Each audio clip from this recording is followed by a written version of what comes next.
The Project. A once-in-a-lifetime opportunity for 10 young, driven entrepreneurs to put on the festival of a lifetime. Standing out from a total of 1,500 applicants, the lucky 10 have proved their worth through media and event management placements across the country. Now that the final 10 have been selected, it's time to deliver the good news. Got a bit of a problem for you, man. You're going to have to get to London. You're in the final 10. Mate, that is incredible. Thank you so much. That's amazing. We wanted our final 10 to be this formidable team. A team is made up of all sorts of players, and we didn't want the same person throughout the team. Overwhelmed, really. And our final 10 will experience all aspects of festival organisation. They're going to be worked to death, bless them. Oh, thank you so much. From there, the best case scenario is that our 10 will meet for the first time and get on like a house on fire. The worst case scenario could be that our 10 wouldn't get on, the event being pulled because it's not handled correctly. Oh, do you know what, there's so much that could go wrong. I don't like you even planting that idea with me, to be honest. Don't go there, it's going to be fantastic. Hidden away in the heart of London, the first meeting for the group takes place at Babylon, a high-class restaurant atop the Kensington Roof Gardens. After a brief first encounter, the pioneers sit down to begin the epic challenge ahead of them. First of all, I'd like to once again congratulate you all on making it to the final 10. Before getting stuck in, the group meet Peter Avis, manager of Babylon and a self-made Liverpudlian entrepreneur.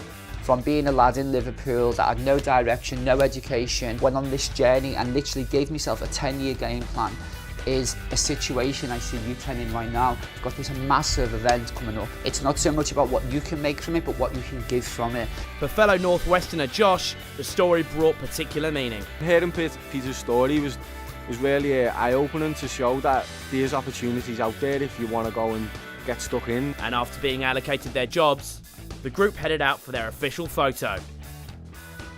So, without further ado, who are our final 10? Hello, my name is Carleen. My name is Cyril. I am Dana White-Taylor. I am John Toga. I'm Kate. I'm Kelly Ashby. I'm Liam. My name is Ollie. My name's Sarah. My name's Joshua Morris. This opportunity is a way of me finding what I actually want to do. I wouldn't describe myself as an entrepreneur, to be honest. Maybe I shouldn't be here. When I was told that I was going to be the arts booker, I was quite surprised. When I found out that I was the project manager, I was really scared and a bit nervous. Staging, sound engineering. I'm the designer and creative lead. I've been given the role of sponsorship and partners management. I had extensive links in various industries already, so it was just an ideal position for me to be PR manager.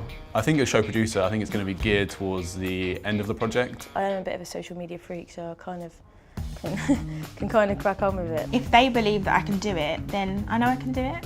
The biggest challenge actually, and a lot of us have discussed this, is actually the fact that we're going to be working from home. I'm really looking forward to getting on with the challenges that lay ahead. If I fail at the job, then it'll just be a complete mess and it'll get cancelled.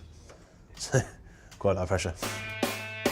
Over at Virgin Media HQ, the newly established team sit down to start sharing their ideas for the festival. Things start to get quite complicated quite quickly. The first day of brainstorming was hectic and a bit all over the place. At festivals, they always have installations like, I don't know, like tree houses and things like that. Obviously it's inside, but just like things. We've all got a lot of ideas. Projection mapping, and you can do that on almost anything. It's not even that hard. Yeah, you can make things look like they're not what it is, you know? Yeah. As you wanting to inspire, showcasing our story, employability thing, I'm not sure if that's now become a theme that we want to stay with. If we just have a gig, Yeah. what is that giving back? Does everyone like the idea of doing workshops in the morning and the festival in the evening? With so many conflicting ideas flowing, the group decides a site visit is in order. Due to the Olympics in London, the prestigious venue space has been taken over by a large corporation, so we couldn't film inside. You'll just have to wait to see how it looks. It's a great place to actually go and see so that we can get our concept all together, because at the moment we're still not really sure what we're going to be doing. The main thing for me is working with the limitations, like sound limitations, lighting limitations. As the Royal Opera House is a Grade 1 listed building, there are a lot of constraints that are placed upon events that take place there. They're so restricted on what we can do and all the stuff that they say we have to do. We're holding a youth event How is youth going to want to be served canapes? It's not realistic. To help them with the restrictions, the group meet with Time-Based, an events production company who have huge amounts of experience with the venue, for advice on what they can and can't do. We wanted to, initially, we were all talking about putting on a festival and having little events going around.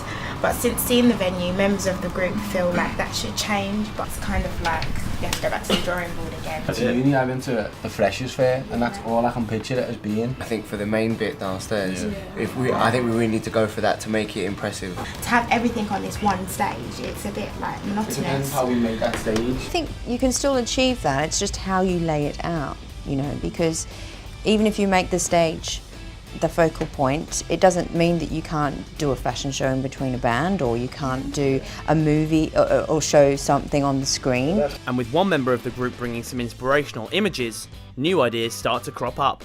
Well, Sarah's just been showing us some visuals, and I think she's obviously really good at what she does. Absolutely brilliant, some of the things that she's actually come up with. I thought it'd be quite important to start looking at some visual stuff to inspire everybody. We've started to get the concept down. I know now what being the designer is going to entail, and really looking forward to getting on with that.